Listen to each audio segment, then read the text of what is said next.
Pernahkah Anda bertanya-tanya mengapa anak-anak tidak terlihat persis seperti orang tua mereka? Atau mengapa beberapa saudara terlihat sangat berbeda dari satu sama lain? Jawabannya terletak pada proses meiosis yang menghasilkan gamet untuk reproduksi. Meiosis adalah proses di mana sel-sel haploid dihasilkan dari sel diploid. Pada peristiwa ini, kromosom harus diurutkan dan didistribusikan dengan benar, untuk membuat sel yang unik secara genetik dari setengah jumlah kromosom induk. Meiosis terjadi pada sel khusus yang disebut sel germinal di dalam gonad jantan dan betina.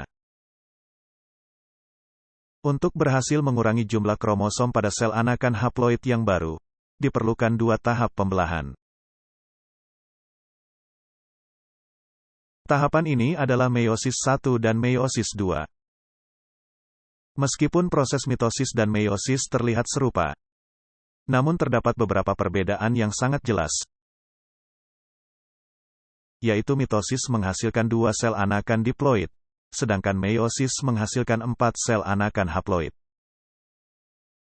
Seperti pada mitosis, meiosis dimulai setelah sel berhasil menyelesaikan tahap G1, S dan G2 pada interfase. Selama fase S dari interfase, DNA bereplikasi menghasilkan 2 salinan dari setiap lengan kromosom disebut sister kromatid. Pasangan sentriol di dalam sitoplasma berduplikasi dan mulai memperluas mikrotubulus yang akan membentuk benang-benang spindle.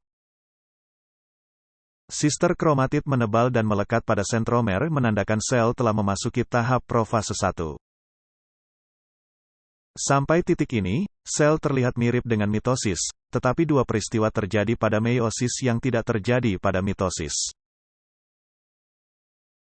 Peristiwa yang terjadi selama profase 1 adalah pertama terjadi sinapsis, yaitu kromosom homolog terletak berdampingan membentuk tetrad atau bivalen.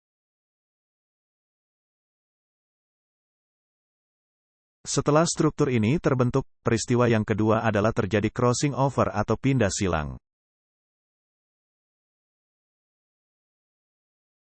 Selama crossing over atau pindah silang berlangsung, terjadi pertukaran fisik antar segmen kromosom non-sister kromatid. Profase 1 diakhiri dengan hancurnya membran nukleus, kemudian kedua pasangan sentriol bergerak ke kutub yang berlawanan.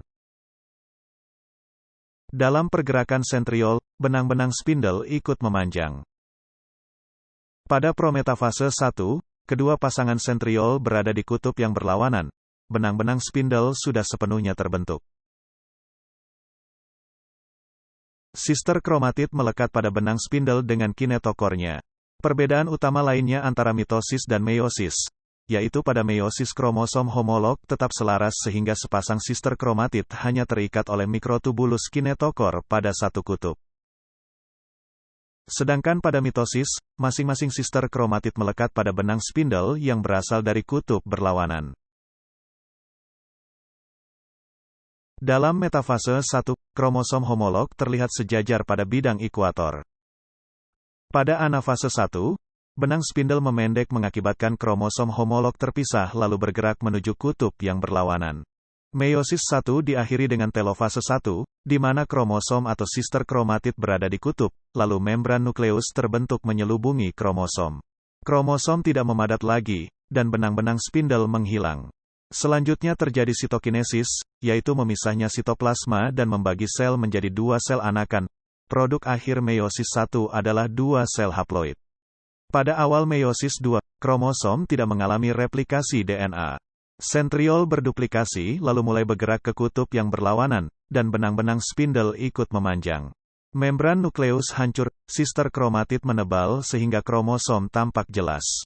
Pada prometafase 2, sister kromatid melekat pada benang spindle di bagian kinetokor, masing-masing sister kromatid melekat pada benang spindle yang berasal dari kutub berlawanan, lalu sister kromatid bergerak menuju bidang ekuator.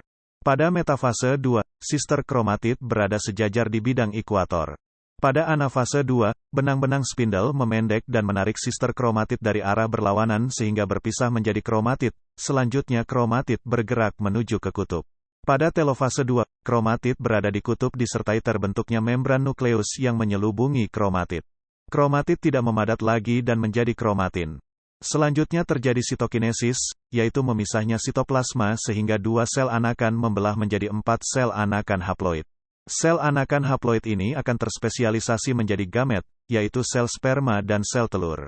Kedua gamet ini akan melebur dalam proses fertilisasi menghasilkan zigot yang akan tumbuh menjadi individu baru. Pada manusia, seorang anak akan menerima setengah kromosom dari ibu dan setengah dari ayah. Karena pria dan wanita menghasilkan jutaan gamet, dan pemilihan gamet dalam fertilisasi berlangsung secara acak, hal inilah yang berkontribusi untuk menghasilkan keragaman genetik, sehingga menyebabkan anak tidak identik dengan salah satu orang tuanya. Cukup sekian pembahasan mengenai pembelahan sel yaitu meiosis. Semoga video ini bermanfaat.